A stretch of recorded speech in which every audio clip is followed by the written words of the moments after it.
In our day to day lives, we often come across people who are very difficult to get along with.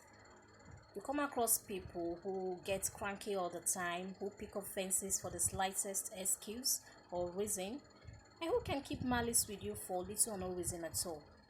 You try your best, but no matter what you do, it is practically impossible to please such a person. And God help you if you have such a person as your boss. They might practically want to frustrate you and make you feel like quitting your job because you just don't seem able to please them. So, when you have such a person in your life, what do you do? Do you just ignore them? Do you keep trying to explain everything you do so they don't get offended or angry at you? Or do you give them back the same energy that they give to you? That might be draining, don't you think? How do you cope with difficult people?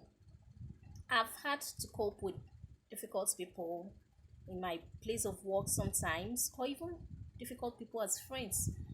And I've come to realize that sometimes these people would seem as difficult are actually the way they are for a reason.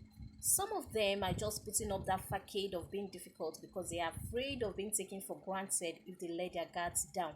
So they believe the only way they can get you to do their will is by being the way they are. And not like they intentionally want to make life difficult for you, but that's just who they are. So I feel it is important, first of all, to understand why they act the way they do so you know how to deal or relate with them. It's also important not to be too defensive around them because the more you try to defend your action, the more they feel like you are insensitive to their own needs and the more difficult they will appear to be. So tell me, how do you deal with difficult people? Have you encountered difficult people in your life before? Did you try to avoid them, or how were you able to deal with the situation? Let me know.